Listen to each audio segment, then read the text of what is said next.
ഇന്നലെ ഇസ്രയേൽ ഖാൻ യൂനിസിൽ നടത്തിയ ആക്രമണത്തിൽ 7 പേർ തൽക്ഷണം മരണപ്പെടുകയും നിരവധി ആളുകൾക്ക് പരിക്ക് പറ്റുകയും ചെയ്തു എന്ന വാർത്ത അത് അൽ ജസീറ റിപ്പോർട്ട് ചെയ്തു എന്നുള്ളതാണ്.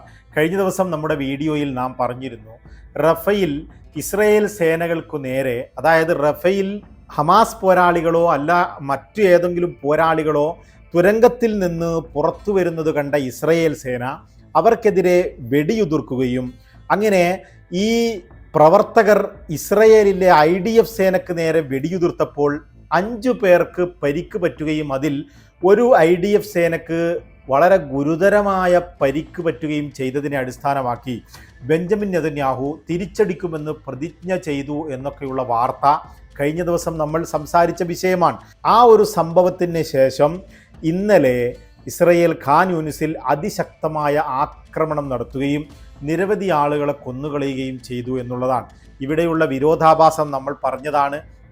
ഈ ഒരു വെടിനിർത്തൽ കരാർ നിലവിൽ വന്നതിന് ശേഷം തവണകളായി 357 ആളുകളെ ഈ ഒരു വെടിനിർത്തൽ കരാർ നിലവിൽ വന്നതിന് ശേഷം തന്നെ വിവിധ ആക്രമണങ്ങളിൽ ഇസ്രയേൽ ഗസയിൽ കൊന്നുകളഞ്ഞിട്ടുണ്ട് എന്നുള്ളതാണ്. ഈ ഒരു സംഭവത്തിൽ തന്നെ ആദ്യം വെടിയുതിർക്കുകയും വെടിനിർത്തൽ കരാറിന് ലംഘനം നടത്തുകയും ഒക്കെ ചെയ്തത് IDF ആണെങ്കിലും ഈ പ്രവർത്തകർ അതിനുശേഷം പ്രതിരോധിച്ചപ്പോൾ അല്ലെങ്കിൽ മറുപടിയായി ആക്രമണം നടത്തിയപ്പോൾ അത് വെടിനിർത്തൽ കരാർ ലംഘനമാണെന്ന് പറഞ്ഞുകൊണ്ടാണ് ഇക്കഴിഞ്ഞ ദിവസം വീണ്ടും ഗസയിലേക്ക്, അതും ഡിസ്പ്ലേസ്ഡ് ആയ പീപ്പിൾ, അതായത് ഇസ്രയേലി ആക്രമണത്തിൽ തങ്ങളുടെ വീടും കൂടുമൊക്കെ നഷ്ടപ്പെട്ട് ക്യാമ്പിൽ കഴിയുന്ന ആളുകളിലേക്കാണ് വീണ്ടും ഇസ്രയേൽ ആക്രമണം നടത്തി ഇത്തരത്തിൽ 7 പേരെ കൊന്നുകളഞ്ഞിട്ടുള്ളത് എന്നാണ് നമുക്ക് മനസ്സിലാക്കാൻ കഴിയുന്നത്. ഈ ഒരു സംഭവവും അതുപോലെ ഇക്കഴിഞ്ഞ ദിവസമുള്ള ഈ ഡ്രോൺ പറത്തിക്കൊണ്ട് ഗസയിലെ ദൃശ്യങ്ങൾ മുമ്പും അതുപോലെ തന്നെ ഇപ്പോഴുള്ള ഗസയുടെ അവസ്ഥയും ലോകത്തിന് മനസ്സിലാക്കി കൊടുക്കുന്ന ഒരു ജേർണലിസ്റ്റിനെ, മഹ്മൂദ് വാദിയെ ഡ്രോൺ ആക്രമണത്തിലൂടെ കൊലപ്പെടുത്തി കളഞ്ഞ ഇസ്രയേലിൻ്റെ നരകത്തെയും ഒക്കെ സൂചിപ്പിക്കുന്നത് ഇസ്രയേൽ ഗസയിൽ ഇതുവരെ വംശഹത്യ അവസാനിപ്പിച്ചിട്ടില്ല എന്ന് തന്നെയാണ്. അതായത് തങ്ങൾ ഒരു ഭാഗത്ത് വെടിനിർത്തൽ കരാറിൽ ഏർപ്പെട്ടിട്ടുണ്ടെന്നും ഗസയിൽ ഹമാസുമായി വെടിനിർത്തൽ കരാറിൽ ഒപ്പുവെച്ചിട്ടുണ്ടെന്നും ഇനി ആക്രമണങ്ങളില്ല എന്നും ലോക സമൂഹത്തെ ബോധ്യപ്പെടുത്താൻ ശ്രമിക്കുമ്പോഴും മറുഭാഗത്ത് അവർക്ക് ഇഷ്ടമില്ലാത്ത ആളുകളെ ഓരോ ദിവസമായും കൊന്ന് തീർത്തുകൊണ്ടിരിക്കുന്ന ഗസയിലെ പത്രപ്രവർത്തകരെയും ഗസയിലെ മറ്റ് സമൂഹത്തിൽ ഉന്നതരായി നിൽക്കുന്ന അതുപോലെ തന്നെ സംഘടനയുടെ നേതാക്കളെയും മറ്റുമൊക്കെ, അതുപോലെ ഹമാസ് പ്രവർത്തകരെയും ഒക്കെ അവിടെ ഓരോ ദിവസവും നിരവധി കൊന്നുകൊണ്ടിരിക്കുന്ന ഒരു സാഹചര്യം തന്നെയാണ് ഇസ്രയേൽ സൃഷ്ടിച്ചുകൊണ്ടിരിക്കുന്നത്. ഇസ്രയേൽ ഗസയിൽ വംശഹത്യ അവസാനിപ്പിച്ചിട്ടില്ല, അതിൻ്റെ മൂർധാവസ്ഥയിൽ തന്നെ തുടർന്നുകൊണ്ടിരിക്കുന്നു എന്നതിനുള്ള ഏറ്റവും വലിയ തെളിവുകളാണ് വെടിനിർത്തൽ കരാറിന് ശേഷവും ഇത്തരത്തിൽ ആക്രമണം നടത്തുകയും നിരവധി പേരെ കൊന്നുകളയുകയും ചെയ്ത സംഭവ വികാസങ്ങൾ എന്ന് നമുക്ക് മനസ്സിലാവുകയാണ്. ഇക്കഴിഞ്ഞ ദിവസം തന്നെ നടത്തിയ ആക്രമണത്തിൽ 2 കുട്ടികളാണ് മരണപ്പെട്ടത് എന്നുള്ളതാണ് അൽ ജസീറ പോലുള്ള മാധ്യമങ്ങൾ റിപ്പോർട്ട് ചെയ്യുന്നത്. ഈ യുദ്ധം ഒക്ടോബർ 7, 2023 ഈ യുദ്ധം തുടങ്ങിയത് മുതൽ ലോകത്തിൻ്റെ വിവിധ ഭാഗങ്ങളിൽ നിന്ന് ഇസ്രയേൽ നേരിട്ട ഒരു ഏറ്റവും വലിയ പ്രതിഷേധം എന്ന് പറയുന്നത് കുട്ടികളെയും സ്ത്രീകളെയുമാണ് ഇസ്രയേൽ കൂടുതലായും കൊന്നുകൊണ്ടിരിക്കുന്നത്, സാധാരണക്കാരെയാണ് എന്നുള്ളതാണ്. ഈ ഒരു പ്രവർത്തനം ഈ ഒരു വംശഹത്യയുടെ ഏറ്റവും വലിയ അടയാളവും ഉദാഹരണവുമാണ് എന്നുള്ളതാണ്. ഇക്കഴിഞ്ഞ ദിവസം തന്നെ അവർ കൊന്നുകളഞ്ഞത് 2 കുട്ടികളെയാണ്. സാധാരണക്കാരെയും കുട്ടികളെയും കൊല്ലുന്ന പ്രവൃത്തി ഇസ്രയേൽ തുടർന്നുകൊണ്ടിരിക്കുന്നു എന്നർത്ഥം. ഇതിനൊക്കെ നടുവിൽ ഒരു പ്രധാനപ്പെട്ട ഒരു വാർത്തയെന്ന് പറയുന്നത് സൊഹ്റാൻ മംദാനി, നമുക്കറിയാം മംദാനി ന്യൂയോർക്കിൽ അധികാരമേൽക്കാൻ പോകുന്നു. ജനുവരിയിൽ സൊഹ്റാൻ മംദാനി ന്യൂയോർക്കിൻ്റെ മേയറായി ഔദ്യോഗികമായി അധികാരമേൽക്കാൻ പോകുമ്പോൾ ഇക്കഴിഞ്ഞ ദിവസം ബെഞ്ചമിൻ നെതന്യാഹു ന്യൂയോർക്ക് ടൈംസിൻ്റെ ഡീൽ ബുക്ക് ഫോറത്തിൽ വെർച്വൽ അഭിമുഖത്തിൽ സംസാരിച്ചു കൊണ്ടിരിക്കെ നിങ്ങൾ ന്യൂയോർക്ക് സന്ദർശിക്കുമോ എന്ന ഒരു ചോദ്യത്തിന് ഞാൻ തീർച്ചയായും സന്ദർശിക്കുമെന്ന ഒരു പ്രതിജ്ഞ എടുത്തിട്ടുണ്ട് എന്നുള്ള ഒരു മറുപടിയാണ് ലഭിച്ചിട്ടുള്ളത്.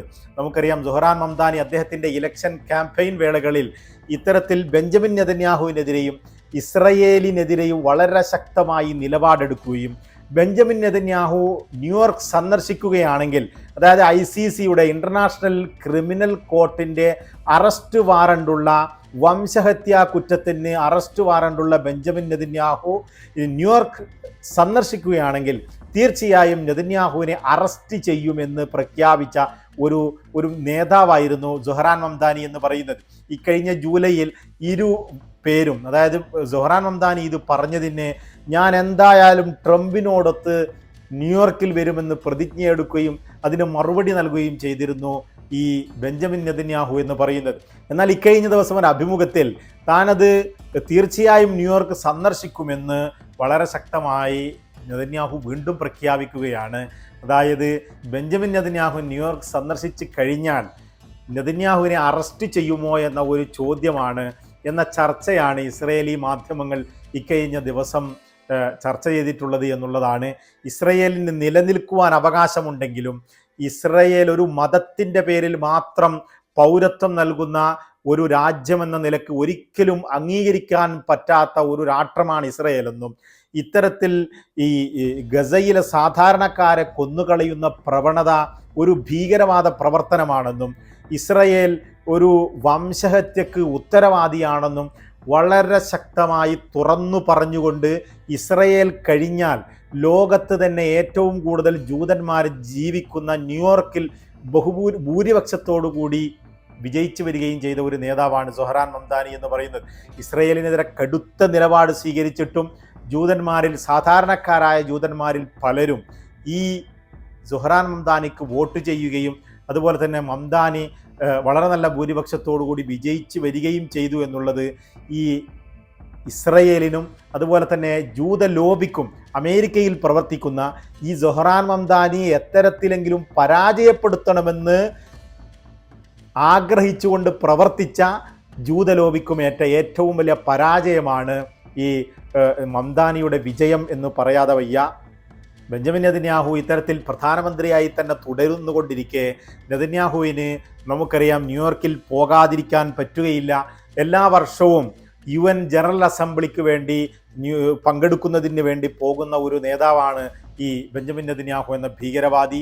അതുപോലെ തന്നെ ഞാൻ നേരത്തെ പറഞ്ഞതുപോലെ ഇസ്രയേൽ കഴിഞ്ഞാൽ ഏറ്റവും കൂടുതൽ ജൂതന്മാരുള്ള ഒരു സിറ്റിയുമാണ് ഈ ന്യൂയോർക്ക് എന്ന് പറയുന്നത്. അത്തരത്തിൽ ഇസ്രയേലികളും അതുപോലെ ഇസ്രയേലി പ്രധാനമന്ത്രിയും ഇസ്രയേൽ നേതാക്കളും ഒക്കെ നിരന്തരം സന്ദർശിക്കുന്ന ഒരു സിറ്റി, ഒരു മുസ്ലിം മേയർ, അതും ഇസ്രയേലിനെതിരെ കടുത്ത നിലപാടെടുക്കുന്ന ഒരു മുസ്ലിം മേയറാണ് ഇപ്പോൾ അവിടെ ഭരിക്കുന്നത് എന്നുള്ളത്. അതുതന്നെ ബെഞ്ചമിൻ നെതന്യാഹുവിനെ അറസ്റ്റ് ചെയ്യുമെന്നൊക്കെ പ്രഖ്യാപിച്ച ഒരു നേതാവ് ഭരിക്കുന്നു എന്നുള്ളത് നമുക്ക് ഭാവിയിൽ നെതന്യാഹുവിൻ്റെ സന്ദർശന വേളയിൽ നാടകീയമായ ചില സംഭവവികാസങ്ങളൊക്കെ ഉണ്ടാകുമോ എന്ന് നോക്കിക്കാണേണ്ടി തന്നെ വരും.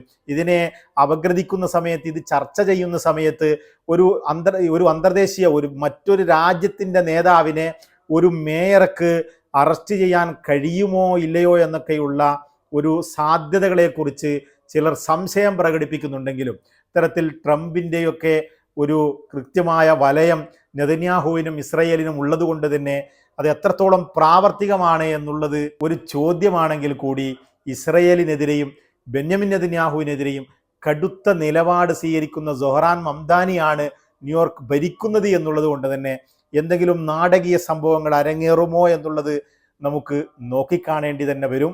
ഏതായാലും സുഹറാൻ മംദാനിക്കെതിരെ നെതന്യാഹുവും സാക്ഷാൽ അമേരിക്കൻ പ്രസിഡന്റ് ട്രംപ് തന്നെ ശക്തമായ നിലപാടെടുത്തിട്ടും അദ്ദേഹം അവിടെ വിജയിച്ചു വന്നു എന്നുള്ളതാണ്. ആ വിജയത്തിന് ശേഷം ഓവൽ ഓഫീസിൽ ട്രംപുമായി കൂടിക്കാഴ്ച നടത്തുന്ന സമയത്ത് പോലും ഓവൽ ഓഫീസിൽ നിന്ന് അന്തർദേശീയ മാധ്യമങ്ങളും അമേരിക്കൻ മാധ്യമങ്ങളും കവർ ചെയ്തുകൊണ്ടിരിക്കെ തന്നെ കൃത്യമായി മംദാനി പറഞ്ഞിട്ടുള്ളതാണ്, ഇസ്രയേൽ വംശഹത്യക്ക് ഉത്തരവാദിയാണ്.